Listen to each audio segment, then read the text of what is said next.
Diwakiri Mali Diop mu mel na ku taw si bal ma sanale ko manalake si bal ma sanale ko manalake di sabari di puru man abora wati madina ya ci non ta ni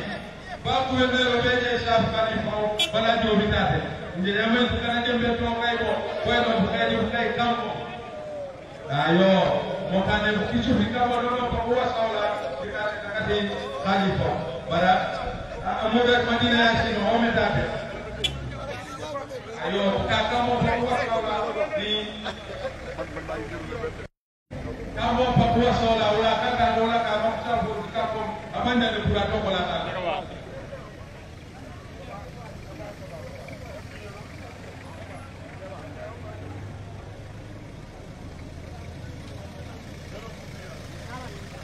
kati aussi la tribune officielle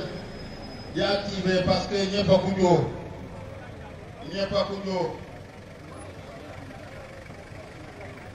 voilà. Bismillah.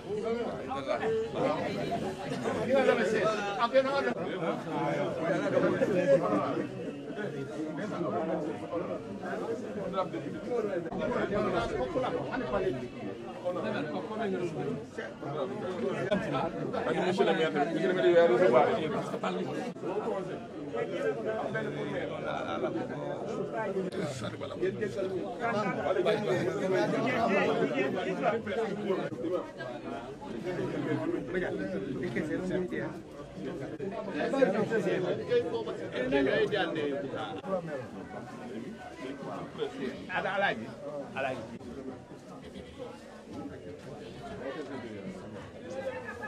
Il y a une chose ici. Attends.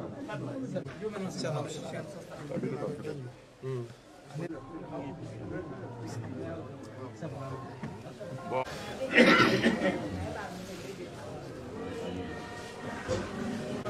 Honorable.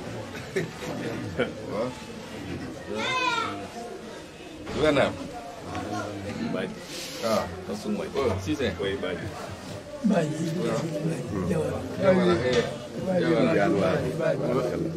Sani.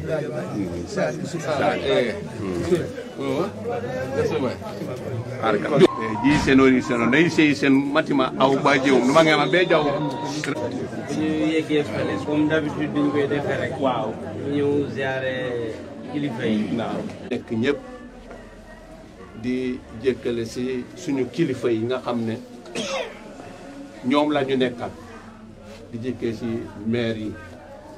ak maire monsieur le maire député ñu ngi leen di nuyu bu baax yow maire bi nga xam ne yaa ñu dalal ni Kéba Diédhiou ak maire suñu maire Modou Badji ñu ngi leen di nuyu bu baax di nuyu tamit suñu sous-préfet ak suñu préfet ak suñu kilifa bi nga xam ne tey moom la ñu yàlla jox te mu yilifuñu ñun yëpp ñi nga xam ne tey ñoo nekk ci biir kër gi ci wàllu nguur mooy monsieur le gouverneur ñu ngi lay nuyu bu baax di la gërëm di leen sant bu ñu leen ne ñu ngi lay nuyu mooy nuyu président de la république bi nga xam ne tey amuñu kenn ku dul moo ndax moom la ñu yàlla dénk yal na ko yàlla oyofalal yenamam bu mu ko yenn ñu ngi leen di nuyu bu baax di leen wax ne tey ñu ngi ci bërëb bi nga xam ne fii mooy kër Kaluna yëpp mooy kër suñu xalif fii depuis dem si yàlla bi bay ñii tey ñi nga xam ne ñoo fi nekk mi di suñu xalif bi Cheikh Alhaji Ismaïla Diédhiou yal na ko yàlla may wér gu yaram waaw nekku fii wax dëgg yàlla nit moom jël remplacer ko nekkul li nga xam ne lu yomb waaye ndogal yàlla moom bu ñëwee gëm rek loolaa tax yàlla ne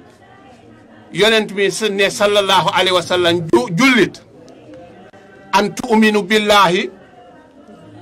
wal yawmil axiri wa bi gadrihi boo gisee mu jëkkale ci dogal yàlla foofu la nit ñi di tànn nit walla nga ne jullit walla borom diine ndax boo amee ndaxar nga man koo attan boo amee tamit banneex nga man koo na attan loolu kenn man koo am lu dul ku nga xam ne ku am diine loolaata sant nañu ci yàlla ci ndogal bu ñu yàlla jox te tamit loolu de du dogal bi nga xam ne warul nekk feebar moom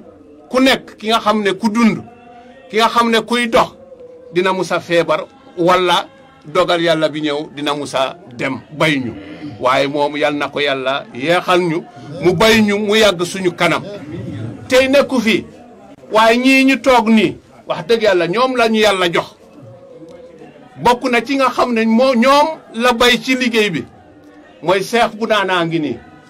ñun daan nañu wax ne toujours suñu tur kaluunaay bi mooy kaluunaay ñaamoon tey moomu nekku fi Mouhamad Lamine Kaolack nekku fi moom tamit yaramam dafa tawax waaye ki fi nekk nii Cheikh Bounana kii dendo ak moom mi nga xam ne mooy magum kii di imam ratib bi nga xam ne suñu xalif yu jëkk yi ci la bokk ki toog noonu bokk na ci kilifa yi nga xam ne ñooñu tànn ñu koy naan Ibrahima Jawara te mu nekk Injaan fale kii mooy doomam suñu tànneef ñoom kilifa yi papaam soose la waaye ñooñu tànn di tànn ay kilifa yi ba tey àgg ci moom alhaji Ismaïla nekku fi moom ñëw nañu ak njaboot yi yëpp kii alhaji Abdou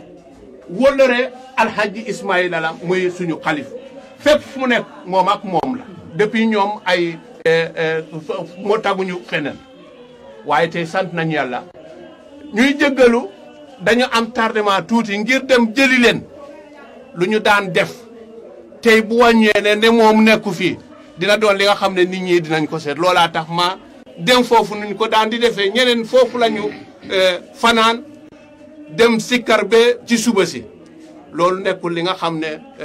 lu oyof ci ñun ki dend ak moom imam ratib la tamit ci dëkk ci commune bi te mu dëkk suñu dëkk mooy commune bu Wong Kerno Mouhamadou Diédhiou ñu ngi ni toog di tawet toog ak ñi nga xam ne ñun ak man ñoo bokk liggéey bi Moustapha Samba ngi ni imam Tobora a ngi ni Kerno Mouhamad Lamine a ngi ni imam Tobor ba nga ngi ni ak Yakuba bi mi nga xam ne mooy toujours mooy toog fii ci kër gi fii moom kër bu mag la yal nañu yàlla jàppale lépp lu ñu fi ñaan yal na ko yàlla nangul ñu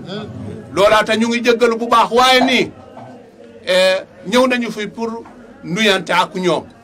nuyante ak moom ñaanalante ak ñoom ñaanal réew mi ndax loolu la ñu am réew mi tey bu ñu ñaanee mooy borom réew mi mu am jàmm mooy suñu jàmm yal na ko yàlla may jàmm loolaata ñu ngi leen di gërëm bu baax te tamit di nuyu sama député Lansana ñu ngi leen di nuyu bu baax yàlla ne yàlla bay kanam gouverneur bi xam naa ne bi waxtaan bi dina gën a yaatu fale fu ñuy dem waaye fii moom bërëb ñaanal képp ki nga xam ne dugg na fi moom yàlla moo ko wërsëgal mu ñëw dugg fii ndax ku nekk am na bërëb mooy député bi sama député bi wax naa ko gis suñu député maire Yankuba Léopold wax naa ko fii képp ku fi dog yàlla moo ko wërsëgal mu dugg fii ndax ñu nekk am nañu bërëb bi nga xam ne seen lépp fa la nekk du sirk waaye dafa mel ni ki mën ngaa julli ci kër waaye boo jullee si jumaa ji sa julli bi gën na am teyaabu loolaa tax bërëb bi tamit am na ay bërëb yi nga xam ne mën nga ko jàpp ngir yàllaa ko yonent bi te nga def si say ñaan même si sa biir kër mu am fi nga xam ne foofu ngay jàpp foofu ngay lal sa sajaada alhamdulilah kontaan naa yéen yëpp yéena nañu leen ne ngeen ñëw fii ndax gis nañu teranga bu nekk suñu diggante gouverneur yéen ngi toog ne ak sous-préfet gis nañu teranga boobu du ci man du pour man waaye ñi nga xam ne ñoo toog ni alhamdulilah sant yàlla bu baax loolaa tax kontaan na sama maire yi kontaan na wax nañ ne suñu député et nakalati suñu ministre Abdoulaye Badji mu ngi ci yoon bi yal na ko yàlla bay mu ñëw fekk ñu ci jàmm ñoom yëpp ay wëllëre nañu ndax ñu ngi ci wet président de la république te ñun amuñu dara lu ñu yaakaar gannaaw yàlla ak yonent bi ak suñu kilifa yi ak moom ndax yàlla nee na wa adiu llaha wa adiu rasul wa ulul amri minkum képp ki nga xam ne yow nanguloo yaay bañ kilifteef bu nekk dina musa jeex waaye muñalante bokkoo te tapparante xol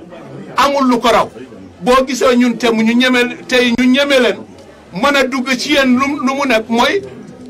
ñaanalante mooy nangu kilifteef mooy gëmmalante loolaa tax lii la ñu am fii balaa sëriñ bi ñaan ñu wax le nag fii ay kaddu yu néew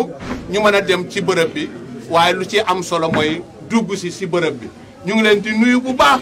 di leen sant nu ñaan yàlla ak yonent bi kilifa yi ñaanaluñu ndax réew mi am jàmm. ziare sakku ñaan ci ñoom yàlla ma ñu jàmm defal ñu sutura. amiin ñun ñëpp ñuy wut si ci bés bi. amiin yàlla defal ñu ko. amiin loolu moo nekkaat bi merci beaucoup. naane molla tout manti duwaye de MTD wuleyo ko de kula di wula tout mom banjanu jaratu ala nabi bismillahir rahmanir rahim اللهم صل على محمد وعلى آله اللهم صل وسلم على سيدنا مولانا آمين نقول آمين آمين يا رب العالمين آمين يا رب العالمين آمين يا رب العالمين آمين يا رب العالمين آمين اللهم آمين اللهم آمين آمين اللهم آمين آمين يا رب العالمين اللهم آمين اللهم آمين اللهم آمين اللهم آمين اللهم آمين اللهم آمين آمين يا رب العالمين اللهم آمين اللهم آمين اللهم آمين اللهم آمين اللهم آمين يا رب العالمين اللهم آمين اللهم آمين اللهم آمين اللهم آمين اللهم آمين والسلام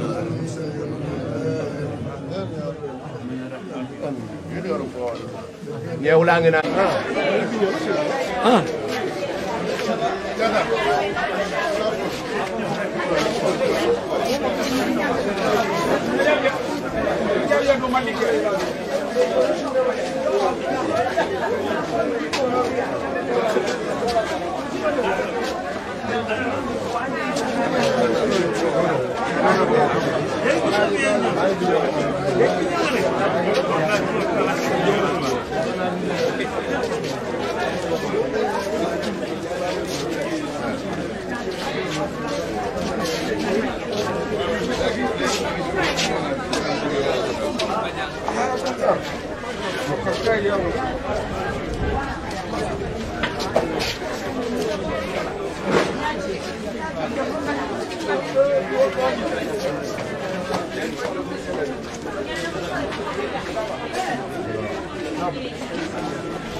Gama Sanke Naverindi.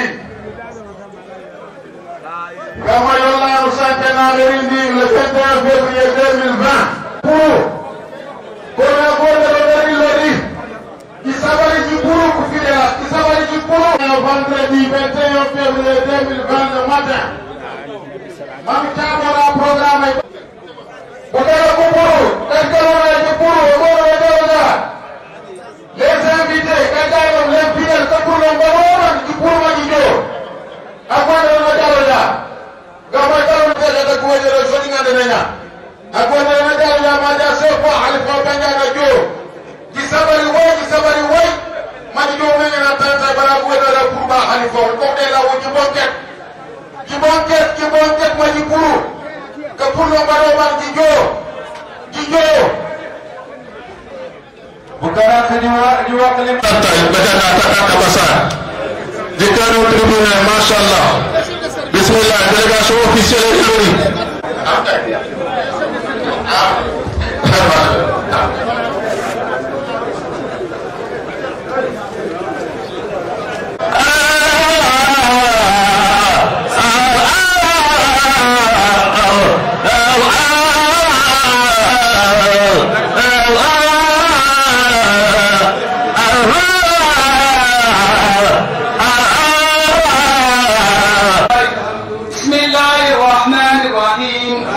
قل أعوذ برب الفلق من شر ما خلق ومن شر غاسق إذا وقب ومن شر النفاثات في العقد ومن شر حاسد إذا حسد الله أكبر الله أكبر لا إله إلا الله. maa ngi nuyu di jëkk ci tur xalif bi ndax tey ci bii taxawaay bi ma taxaw nii yen bi ma yenn bu toll ni bii yen xanaa seen ndimbal ak ndimbal yàlla rek moo ma mën a yóbbu ba ma mën a def li nga xam ne mën na méngoo ak li ngeen ma sant loolaa tax maa ngi nuyu monsieur le gouverneur bi nga xam ne moom moo fi toogal gouvernement bu Sénégal ci tur monsieur le président de la République Macky Sall yal na ko yàlla jàppale ndax war nañu ko ñaan ndax moomu la yàlla jox mooy suñu njiit bu ñu ko ñaanalee ba yàlla jàppale ko mooy suñu jàmm ndax ñun yépp tey lépp lu am ci jàmm ci moom mooy suñu jàmm yal na ko yàlla jàppale mu mën a yóbbu réew mi ba nu ñu ko buggee yal na ko yàlla def maa ngi koy sant di ko gërëm bu baax ndax bu ma ko waxee man naa sax même bu ma wax lee préfet wax ma sous préfet wax ma suñu maire yi sax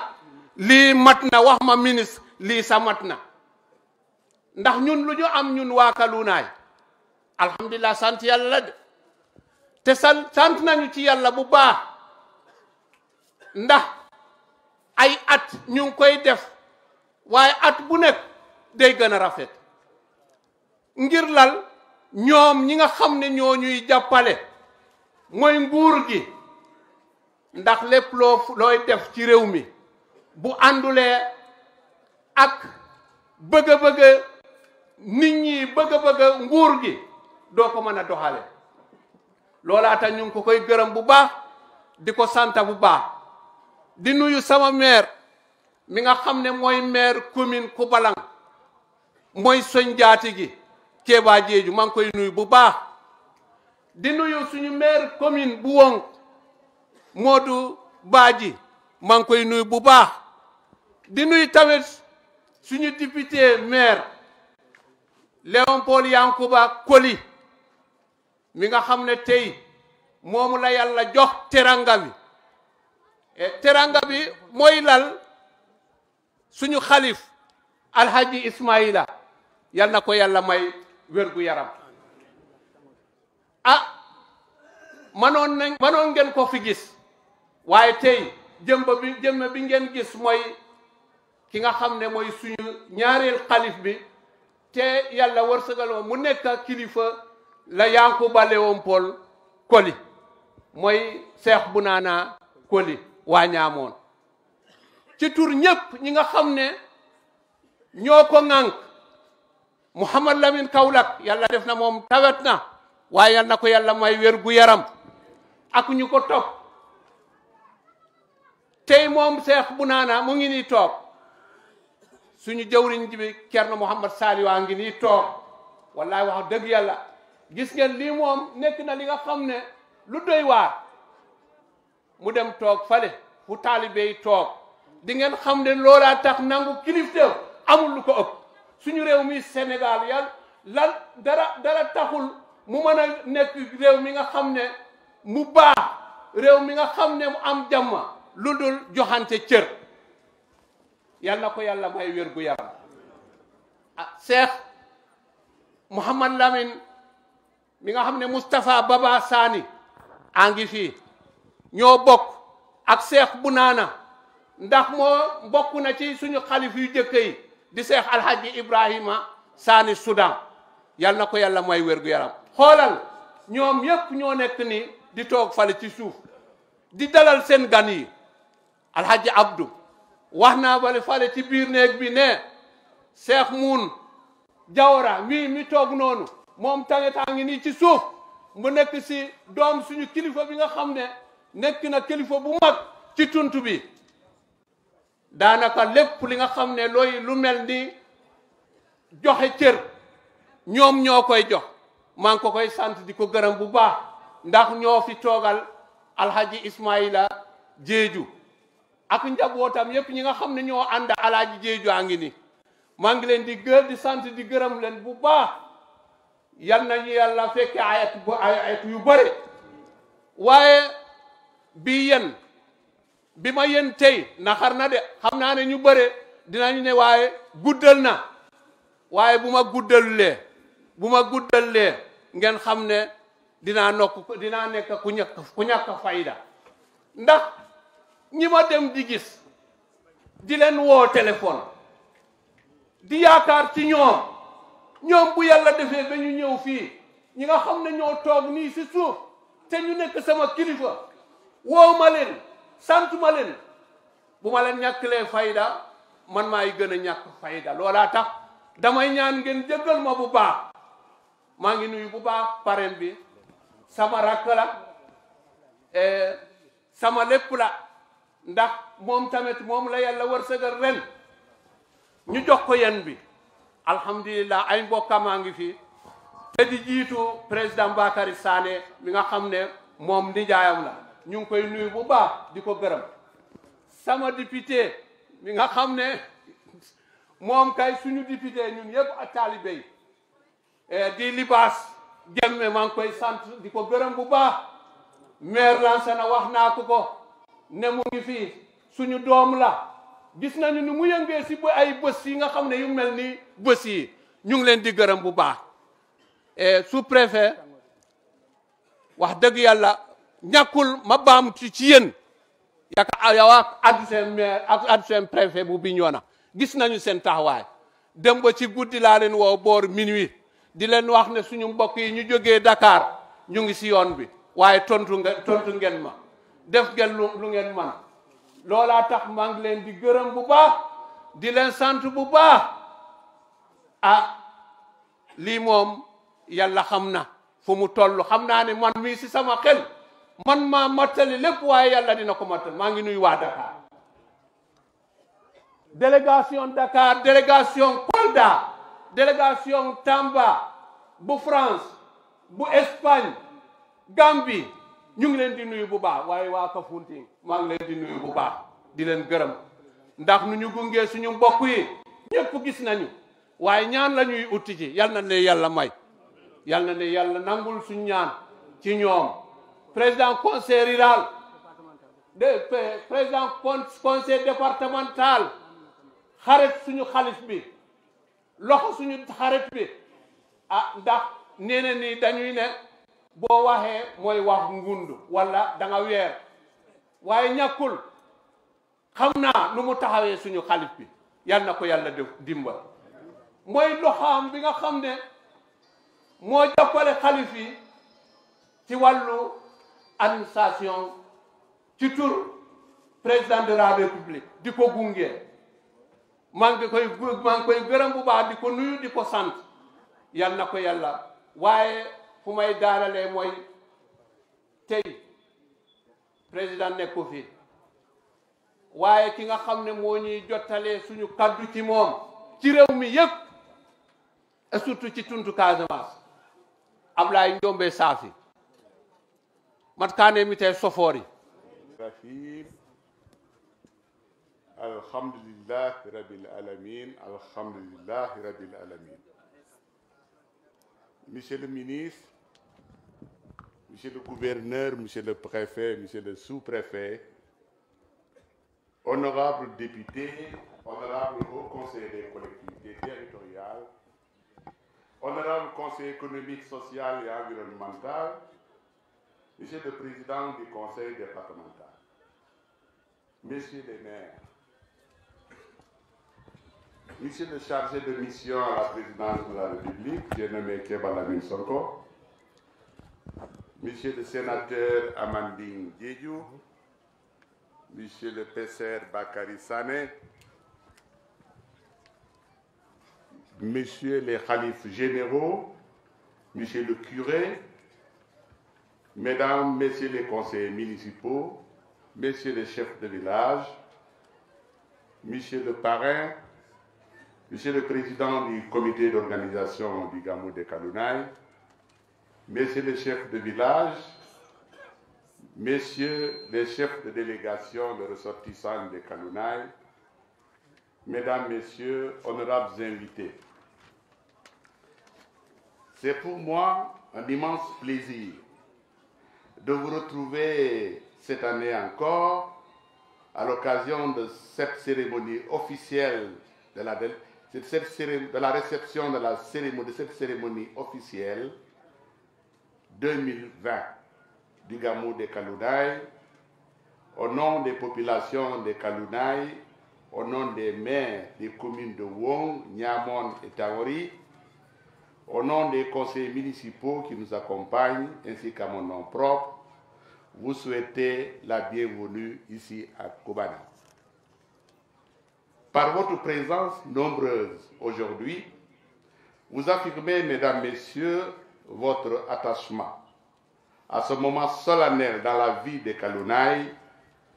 un moment religieux d'une importance capitale, car pour nous, vous avez compris que toutes choses dans ce monde sont pleines de Dieu. Autrement dit, il n'y a rien hors de Dieu, subhanallah wa ta'ala. Merci donc d'avoir sacrifié de votre temps si précieux pour être ici parmi nous ce matin. Mesdames, Messieurs, l'organisation de ce Gamou annuel autour de nos chefs religieux est pour nous un événement très important. En effet, faut-il le rappeler, au-delà des objectifs de vulgarisation et de développement de la foi islamique, le Gamou annuel de Kalounaï recherche aussi la restauration de la paix en Casamance, lecture de Coran dans tous les villages et le développement économique et social de la zone. Monsieur le ministre, Monsieur le gouverneur, l'appui que le président de la République, son Excellence M. Macky Sall, a toujours apporté au Gamou de Kalounaï ne peut laisser personne indifférent. C'est pourquoi, par ma voix, le Khalif et l'ensemble des populations de Kalounaï le remercient vivement et le rendent un hommage bien mérité. Mesdames, Messieurs et honorables invités, la protection des populations de Kalounaï, leur sécurité de chaque jour, en particulier, reste un défi, une préoccupation majeure de notre temps. En effet, s'agissant du trafic ou de l'utilisation du chanvre indien, le yamba, dans le Kalounaï, notamment par nos jeunes ou adultes, je voudrais lancer un appel solennel à une mobilisation de tous, résidents ou non, pour que des efforts soient faits. Et j'estime que l'accent doit être mis sur la sensibilisation pour montrer les effets néfastes de la drogue, car malgré le ravage du chanvre indien et le yamba, la plupart du temps, ceux qui l'utilisent ne savent même pas qu'ils le font au péril de leur vie et à celle de leurs propres parents, tant sur le plan juridique, médical et social. Sachons, population de Kalounaï, que nous sommes à la fois les héritiers et les gardiens de paix de notre zone, où il fait bon vivre. Autrement dit, sachant que cette paix est un legs que nous ont laissé les générations passées, un legs qu'il nous faut maintenir et transmettre aux générations futures, un legs de paix toujours dans les Kalounaï. Par contre, aujourd'hui, on constate avec désolation une dégradation des mœurs du fait que les traditions ont perdu leur caractère initial. C'est pourquoi, de nos jours, l'abus croissant des drogues n'est plus uniquement un problème de ville, il envahit également de plus en plus les foyers, les lieux de travail, les établissements scolaires et touche des individus de tout âge et de toute classe, aussi bien dans les villes que dans le monde rural. Et les jeunes représentent la population la plus vulnérable en matière d'abus et de trafic illicite de yamba. C'est donc maintenant, pendant qu'il est encore temps, qu'il convient de réagir avec l'appui de l'État en élevant en quelque sorte des digues pour empêcher le débordement de la marée montante de la drogue dans les Calounailles. Je saisis cet instant solennel, Monsieur le ministre, Monsieur le gouverneur, pour vous soumettre les doléances que voici. Le porte-parole de Khalif l'a dit, diligenter des travaux de bitumage sur la boucle de Calounailles. Nous savons que vous êtes là-dessus et que vous êtes plus pressés que nous, mais au RIF, point de suspension. Électrification de tous les villages des Calounailles, c'est notre priorité. Ériger un centre de santé à Kobanao afin de créer une véritable politique sanitaire de proximité dans les Calounailles est devenu une constante. Appuyer le financement du projet de centre de formation de Finchok. Et enfin, c'est le plus important aussi, Monsieur le gouverneur, permettre à Calounailles d'avoir une brigade de gendarmerie pour être à côté de nous. Pour terminer, nous tenons à remercier très sincèrement le ministre Ablaye Badi, Monsieur le gouverneur de la région de Ziguinchor, Monsieur le préfet de Bignona et Monsieur le sous-préfet de Tangori, qui n'ont aménagé aucun effort pour organiser des CLD, des CDD, des CRD, afin d'identifier des problèmes et de proposer des solutions adéquates avec l'organisation, avec l'implication forte des chefs de services départementaux et régionaux. Nos remerciements s'adressent également à Monsieur le Président du Conseil départemental de Bignona, mon frère Mamina Camara, à Monsieur le Parrain pour l'appui qu'il a apporté à l'organisation de ce gamou, à la presse écrite, parlée et audiovisuelle, aux associations KDS, ADK, Ajak Calounailles, aux populations des Calounailles résidentes comme non résidentes, qui se sont levés comme un seul homme pour nous réserver un accueil à la fois chaleureux et fraternel. Mention spéciale au comité d'organisation du Gamou de Calounailles, avec à sa tête le coordonnateur, M. Youssouf Diédi, qui n'a ménagé aucun effort pour mobiliser l'ensemble des populations de Calounailles autour de ce Gamou qui, à tout point de vue, connaît un succès éclatant. Je vous remercie de votre aimable attention. Bismillah ar-Rahman ar-Rahim. Bismillah ar-Rahman ar-Rahim. Alhamdulillah Rabbil Alamin. Notre vénéré Elarj Ismaïla Diédhiou, Khalife général des Calounailles. Monsieur le gouverneur, Monsieur le ministre, conseiller, honorables députés, honorables membres du Haut Conseil des collectivités territoriales et membres du Conseil économique et environnemental, Monsieur le gouverneur de la région de Ziguinchor, Monsieur le préfet de Bignona, Monsieur le président du conseil départemental de Bignona et de Ziguinchor, Monsieur le sous-préfet de Tangori, Monsieur les maires des communes de Kobalan, Niamon, Wong et Tangori, autorités militaires, paramilitaires, religieuses et coutumières. Mesdames, Messieurs, les chefs de services régionaux et départementaux, Monsieur le Président du comité d'organisation, chers talibés au service du Gamou, population de cœur des Kalona, chers invités, en ce grand jour, je rends grâce à Allah et à son prophète Muhammadou, paix salut sur lui, et je prie pour mes parents, mon père et ma maman. Oui, je prie pour qu'Allah, dans sa bonté et sa miséricorde, les accueille dans son céleste paradis. Amen. J'aurais souhaité les avoir aujourd'hui, présents à cet important événement, marquant la naissance du prophète et qui signifie l'islam et ses valeurs sources de dévotion et de foi. Je sais en eux qu'ils étaient de fervents croyants. Mesdames, Messieurs, je suis heureux d'être ce matin parmi vous, mes parents des Kalounaï. En effet, être parrain pour moi de cet événement religieux, de cette importance, n'est nullement une gloire ni un mérite, mais plutôt un moment intense de nous mettre au service de Allah et de son prophète Muhammadou, paix salut sur lui,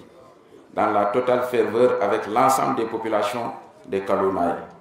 cette belle zone de la Casamance où il fait bon vivre et qui caractérise l'hospitalité des populations, la chaleur de vivre en communauté, cette zone dynamique, intégratrice et stratégique pour le développement du Sénégal et de la Casamance. Je suis donc au service de l'islam qui cultive en nous la paix, la tolérance, le pardon, la solidarité. Cet islam qui développe et élève en nous la bonté, la grâce, l'affection et l'amour. Nous savons que seul Dieu est miséricorde et décide de ce qui est bon pour les êtres humains et ce qui ne l'est pas. Acceptons être hommes et femmes de Dieu et référons-nous en lui pour tracer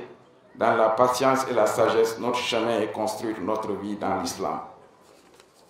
Mesdames, Messieurs, je trouve beaucoup de bien dans l'organisation du Gamou des Kalounaï. Sa dimension dépasse nos murs traditionnels, nos contrées. Aujourd'hui, le Gamou a une dimension internationale. Ce Gamou s'internationalise pour le sérieux qu'on lui donne dans l'organisation, la mobilisation et les enseignements. Il peut être compris aujourd'hui comme une institution religieuse à portée nationale. J'y invite toutes les autorités ici présentes à cette réflexion.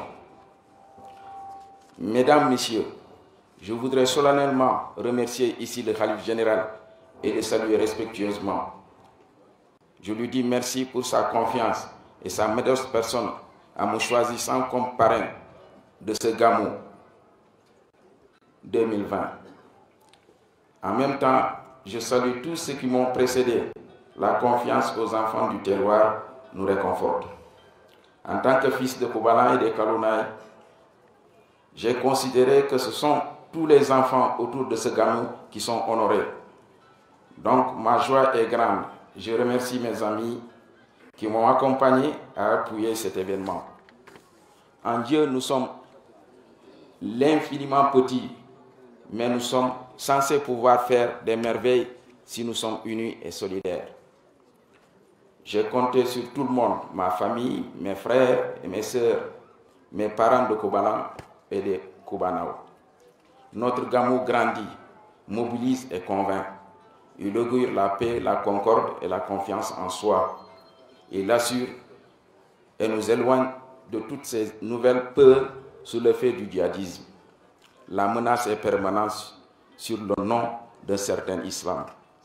En effet, ce Gamou nous donne la chance d'aimer notre prochain en écoutant et en suivant les véritables enseignements de l'islam.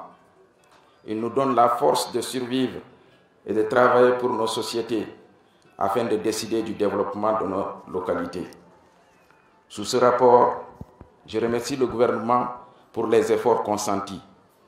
Je prie avec nos populations pour que la construction de la route débute véritablement. Les souffrances sont énormes, surtout pendant la saison des pluies. Mesdames, Messieurs, je voudrais avant de terminer mon propos féliciter le comité d'organisation pour tous les succès et la bonne tenue du Gamou. Je suis pleinement satisfait. Je voudrais enfin solliciter des prières du Khalife pour la paix et la concorde dans le pays, le Sénégal, notre raison d'être et notre sens de vie, pour un retour définitif de la paix et dans les Kalounaï. Je sollicite vos prières pour la promotion des jeunes.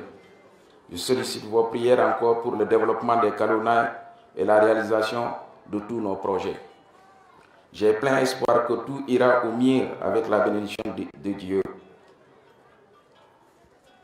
Les lectures de Coran connues durant des années dans tous nos villages sont évocateurs. Je vous remercie de votre aimable attention. Je salue affectueusement le Khalife et sollicite les prières de tous pour qu'il recouvre sa santé. Merci et bon Gamou. Niton Kassafako dit, Monsieur le gouverneur de région, M. Gueye Diouf, dit le préfet de Bignona, le sous-préfet de Tangori, du Koupali, tout, quatre délégations à Yola. Dit ça le Khalif de Kalounaï, El Hadj Ismaïla, ni Kassafako adjunga ola à la comité, Imam Koli. Nisab Kumoria ku tu kati Kalounaï, Kulimama ku diku Karangako. Nisab Pop, Kanuma Jimi Kuri Borom di Wadom Milio, Wami politique, Kumera Kati Kalounaï, donc arrondissement de Tangori, du coup, pour Kumera Kamitate. Nissa, honorable député, dit honorable au conseil des collectivités territoriales. Bukana Bromutu Jomene Safoul, Diregol et Jola Yumbe, au ménard de principal, dans un dialogue de ministre, effectivement, mon qu'on a Moudjol, Manoudjetum Bukanako. Bareja yumba e joy lemuko ka wa fan ma jetti kele ngolo ne on parce que boba kay kan président nga yinge be ka juko jaat na nen ko vendredi di wonk gouverneur di wonk bu ka ku tuneni a inje joy yumba ncelete e ngole no bare mite ngole mboraka bariyo di pop yene yani kemmi yatbe yobe mat di fukaraay per 21h konklon kono reñanga kilia ana fana na pumen yo nen nya bajwa so fam je kalona bangu jukom inshallah mo kane mi tay pop ne ramben injome mani jawlo letu ci kari ngenu kasaf kem letu ci pop e jobe kasafor de moyol parce que pour un bâtiment sa jaat foforik di a gouverneur raw akmi esen pour un bâtiment sa parce que nu jaw xaribor ku gaba ala ko mi babe mansa di a jawlo mi di kares kati mansa mais pankanka sanken kakon akon kep at ka sanken margen Kalounaï pan irrégulier di wan kusanke mi tate même si détail wan kulul ma kone mi détail monsieur le gouverneur a été les détails bani content meum e jam monsieur le maire naane bur nga batti Kalounaï o mu ne law man sa mana diligenté naane diligenté nana région mi rek sumo meum no gëna ni sigir mati wa jam nya diligenté kanka wa fa jume wa fa yitoye wa fa pare be kan donc comme Kalounaï ku son mati wa fa jume wa fa pare be kan nje nene alhamdulillah nyabar no me diligenté gouverneur bangol naregi tam kana kom tampure di mati boroka bati burunga donc uyele man be vraiment Kamikelu di minen benen to duwa di Fulaya Fatija duwa ilanye yo di le comité d'organisation anapana tiyo ami Yusuf lit Kalunay nani manjo pio bani mani puko fola na selu sempo biak ban di manaju mormi nokor di sehaja sati Kalunay ni profiter man isa particulièrement anji semmi Fulaya Fatija o ami docteur Badiane njomo de safi fang di féliciter yi parce que l'été juk wanu kane be karamben kati Kalunay bare déjà ku fojili ko ni aw nu song noni nu jojum nu sanken nu mati effectivement Kalunay ka won kanku won kimi lu yingi biek ri emite kampop emite yu rambenore wanu mangmi wanu ragmi laba yili di aw emite fang emite kan man fang ma yili boroka bu jow fo cil vraiment kamika kumba les coups sotate vraiment kan bon tumure si monsieur le président du conseil départemental Mamina Camara di Lansana Sané koni won ki won vraiment jomne la ngi safu memak e kanaku buram kami di tribunal tate ni ngol ne sa kayre wari ndo bami gouverneur paregul bare isuf nar rek tate atonto agor yo nyaaw sofal finki fu jama fu jakut iman jutumanter jijang jamante jamut bare ni manje ka jammi man jawore ko mo man wani rege mo noko rembi finki panjak ton le jak jabu sofa fu jama fu jagut bare comme e kalokan un peu voilà pan ba jaru git alhamdulillah ñaw ko ba bebulay inshallah wassalam Bounana Koli, représentant Khalif général de Kalunay, mbokki julit yi maa ngi leen di nuyu asalaamaaleykum wa rahmatullahi wa barakatuh. maa ngi nuyu kilifa diine yi fi teew yépp nuyu kilifa politique yi fi teew muy député monsieur le ministre muy député muy les maires les responsables politiques yi fi teew yépp maa ngi leen di nuyu population Kalunay yépp maa ngi yóbbante sama nuyoo xalifa général de Kalunay di ko ñaanal yàlla may ko wérgu yàlla ba mu mën a dellusi di continuer di bokk ak ñun xew-xew bi muy gàmmu Kalunay mbokk yi ñoo ngi feddaliwaat suñu mbégte di ñëw fii ci Kalunay bokk ak yéen bésu tey bii muy bés bu am solo ci diine mais bés bu am solo sur le plan social bés bu am solo sur le plan économique ndax bés yu mel nii occasion la pour kilifa diine yi ñu ñaaxaat taalibe yi ñaaxaat mbokk yi ci li nga xamante ne mooy yoon bi ñu yàlla tracel pour ñu jël ko pour mën a dox dem ci moom bés bu tey bi occasion la pour que ñun taalibe yi itam ñu mën a jàng ci kilifa diine yi li nga xamante ni moom la yàlla digle ak lu mu tere mais bés bu mel nii sur le plan social dafa nekk bés ba nga xamante ne dafay jokkale ay mbokk dafay dëgëral mbokk dafay booloo askan bi yëpp boo xoolee Kaluna yi kenn desul loolu nekk carte d'identité Kaluna yi maanaam unité ànd booloo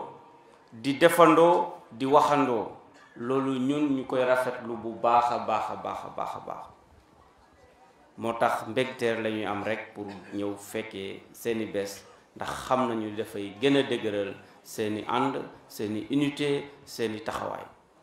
mais sur le plan économique aussi dafay doxal parce que dëkk yu rëy yëpp yu ci màgg yëpp dafay am ay rendez-vous annuel ya nga xamante ne nit ñi ñoo fay daje bu nit ñi di daje consommation dafay am bu consommation amee koom-koom dafay am firnde bi booy dugg ci dëkk bi commerce yi ngay njëkk a gis jaaykat yi ngay njëkk a gis donc lépp a ngi dox ci plan économique dafa baax ndaje yu mel ni ñu koy organiser ci ay gox moo tax président de la république du tay duñu yebal ñu ñëw di ko teewal ci bés yu mel nii waa Kaluna président de la république nuyu na leen bu baax gis na seen taxawaay bu baax a baax a baax sur tous les plans gis na seen taxawaay ndax fii région Ziguinchor dafa am lu am solo la nga xamante ne ku ci taxaw rek sa taxawaay dafay gaaw a fës mooy dëgëral jàmm bi nga xamante ne moom la ñëpp soxla ci région bi te gis nañu Kaluna yi boo leen ci njëkkul itam kenn raw leen ci wuutum jàmm wala saxal jàmm fii ci région Ziguinchor naka ceeg da ngeen bañ ni yéen fitna waxu leen ci dara jàmm rek ngeen bëgg te ci jàmm rek ngeen di dox loolu président de la république moo leen di sant bu baax di leen encourager ci taxawaay boobu mbokk yi ñëw nañu Kaluna yi déglu nañu maire bi lu mu fi wax yépp ñun ak moom ñoo ànd mu nekk suñu préoccupation ñu ànd ko ak population yi man sortie yi njëkk yi ma def ci région bi Kaluna yi da cee bokk ma demoon ba Wong bi ma yegsee population yi lu ñu ku ci jël parole ne doléance numéro 1 boucle des Kaluna yi doléance numéro 2 boucle des Kaluna yi doléance numéro 3 boucle des Kaluna yi donc boucle boobu ñu remonter doléance yooyu ci président de la république mu jël ko en charge ba ñëw def la pose de la première pierre de la construction de la boucle des Kaluna yi daaw mbirum tabax yoon nag moo xaw a yéex c'est un processus bu gudd ba nga xamante ne fi nga koy tàmbale ak fu muy mote yeggee temps bu bari da cee dox mais mën nañu jàpp ne tabax yoon bi commencé na bu yàgg te tollu nañ ci phase finale bi ci jeexatal bi lañ toll maanaam contrat bi nga xamante ne moom ñu war a signer ak entreprise bi war a tabax yoon bi ci fan yi contrat bi dinañ ko signer bëgguma joxe délai mais fii ak ñaar wala ñetti weer wala ñeenti weer entreprise bi dina commencer implanter son chantier pour tabax la boucle des Kaluna yi donc mën naa rassurer population Kaluna yi que bu soobee yàlla fii ak déwén la boucle des Kaluna yi dina pare ñu goudronné ko ba mu mel ni mu war a mel loolu du ay promesse way naxaate lu sotti la ba pare bu ci yàlla àndee ñu ñaan rek kilifa diine yi fi nekk population yépp ku ci nekk mu gën a ñaan ci yàlla yéene boobu yàlla yeggale ko mottali ko ci jàmm. monsieur le maire ñëwaat na ci mbiru électrification loolu préoccupation gouvernement bi la ba taxawal na avec la Sénélec lu ñu tuddee un programme d'électrification universelle fii ak 2022 gouvernement bi bëgg na village yépp dëkk bu nekk mu def fa électricité loolu yaakaar naa bu programme boobu anto village yu Kalounaye yëpp dinañu am électricité. Monsieur le maire wax na au nom des populations leurs préoccupations par rapport à un centre de santé loolu noté nañ ko médecin chef de district bu Bignona moo ngi koy dégg ki toogal médecin chef de région dégg na ko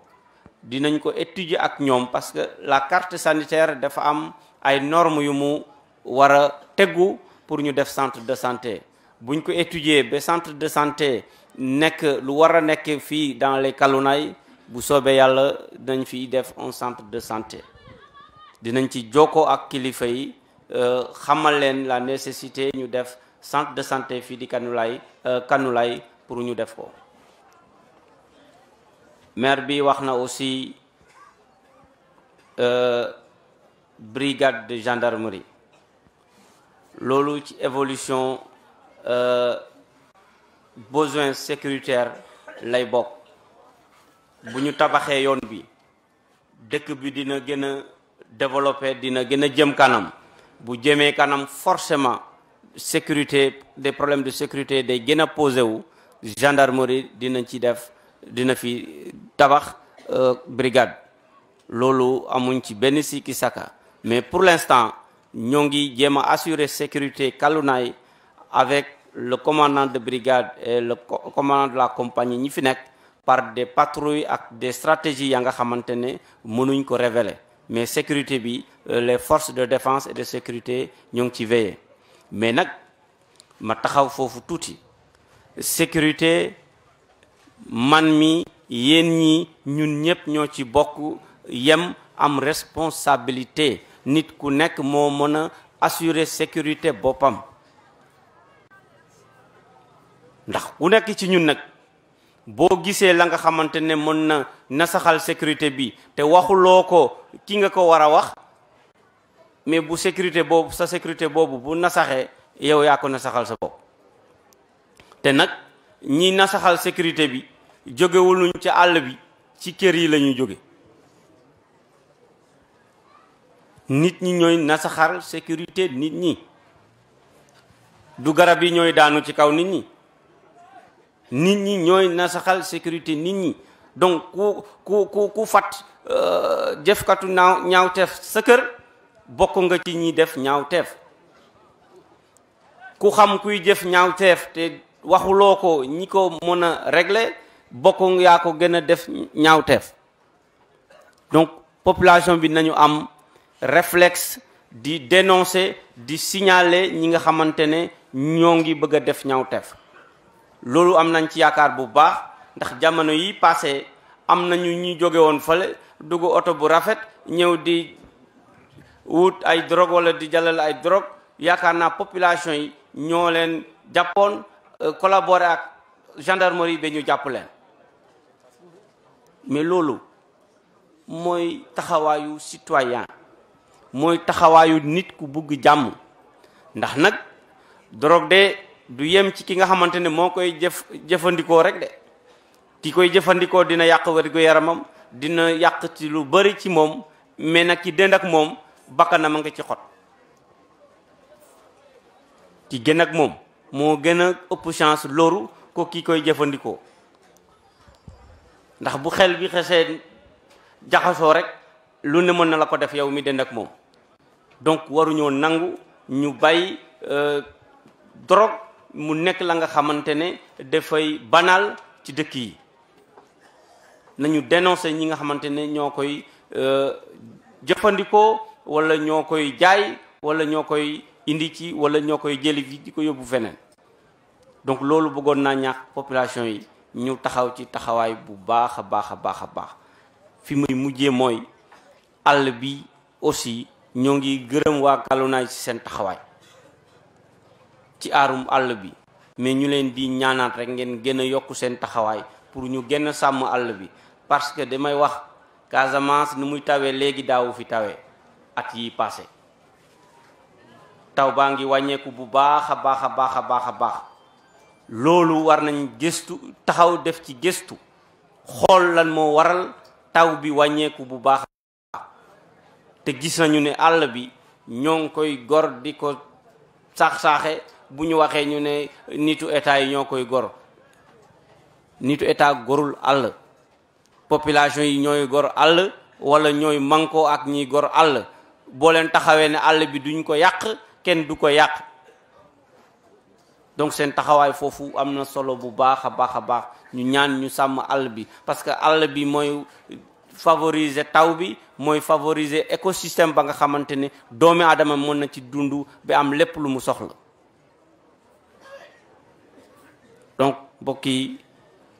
kontaan nañu bu baax a baax dégg nañu maire mun wax aussi financement centre de formation professionnelle bu Finthiok inspecteur d'académie dégg na ko dinañu xool ak moom yan piste la ñu mën a jël pour trouver un financement pour le centre de formation professionnelle de Finthiok mbokk yi kontaan nañu ñoo ngi leen di sant bu baax a baax di ñaan yàlla parce que bésu tey bii bésu ñaan la gëm nañu ne luñ fi ñaan yàlla nangu ko di ñaan yàlla suñu xalif bi yàlla gën koo dëgëral wéral ko ba mu dellu si ci ñun yéen kilifa diine yàlla gën a dëgëral seen taxawaay ba ngeen mën di continuer di jubanti di orienter askan bi ci yoon bi nga xamante ni moom la yàlla tracé di leen ñaan ngeen yokku ñaanal président de la république ba liggéey bi nga xamante ne moom la sumb ci réew mi sumb ko fii ci région Ziguinchor yàlla jàppale ko ba liggéey boobu mën a sotti ci jàmm te mu nekk njëriñ ci population bi yépp fi may daanelee mooy président de la république gannaaw bu ñu santé ñun service yi nekk ci région bi ñu jël na ci wàllu boppam ndimbal ba nga xamante ne le ministre conseiller monsieur Abdoulaye Badji moo ko indi teg ko suñu loxo pour ñu jottali ko xalif bi mu nekk jàppalem ci organisation gàmmu bi loolu nekk 1 million de francs ñu jox ko xalif bi mu jox ko comité d'organisation bi pour ñu jàpp ko ci organisation bi loolu président de la république son excellence Macky Sall moo leen ko jox di ko xeeb di feddli rek yéenem fii ci Kalunaay di feddli cofeelam ci xalif bi diggante président de la république ak xalif bi du lu ñuy nettali fii mais waa Kalunaay xam nañu waa famille yu xalif bi xam nañu ñun ñi toogal président de la république fii ci région bi xam nañu diggante président ak xalifu Kalunaay Ismaïla Diédhiou loolu ñu ñaan yàlla rek diggante boobu yàlla gën ko dëgëral te sàmm xalif bi ba mu mën a dellu si jàmm asalaamaaleykum wa rahmatullah taala wa barakatuh la yebal ci président de la république ani fana wolola Ismaïla Diédhiou nee na suñu kilifa bi mooy xalif alhaji Ismaïla Diédhiou amul abajutu nee na amul warukaay de mooy amul oto te ñun ñëpp xam na tey fu mu toll abajutu jaatu jay mooy nee na bu amlee lu muy doxee mooy oto bugal ba mag dina doon li nga xam ne day doy waar moo kaane njomre la manku ja ku yuri nee na loolaa tax monsieur le ministre yaa ngi koy dëgg ndax ci joolaal nekk di wax nee na ngeen ci taxaw ngeen jottali monsieur le président de la république ndax mu man koo jàppale daana bokk na ci li nga xam ne tey bu fi ñu bisiyee pour dem nemmeeku nit ñi dina doon li nga xam ne lu naxar foog ni bañ may beja regay nee na loolu la am lum ciy dolli duk manji ko mi fenki buraka bukaniti te ngeen xam ne tamit ren nu ma ko fi waxee bu sayaa bu bobaj boynoom bu rankab ndox mi matul dukurambe bu kala na ngeen ñu jàppale bu baax li nga xam ne mooy yëf séeréer yi na ngeen ñu jàppale ndax ren dund bi doyul xam naa ne ci recherche bi ñi nga xam ne ñooy ut mën nañu wax ne ci nakal test yi ñuy def ci wàllu jiw yeneen ji yi ñu mën a ne doy na waaye dund bi leen amul de yow la yooni baj mi bee rek nee na ceeb amul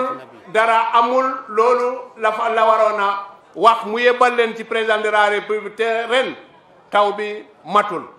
te nee na ñu bokk salaatu al nabi ñu def ñaan bismillahi rahmaani rahim allahumma salli ala muhammad wa ala ali muhammad اللهم صل وسلم على سيدنا ونبينا مولانا محمد وسلم تسليما امين يا رب العالمين امين يا رب العالمين امين يا رب العالمين امين يا رب العالمين اللهم امين يا رب العالمين اللهم امين يا رب العالمين امين يا رب العالمين امين يا رب العالمين امين يا رب العالمين امين يا رب العالمين اللهم امين يا رب العالمين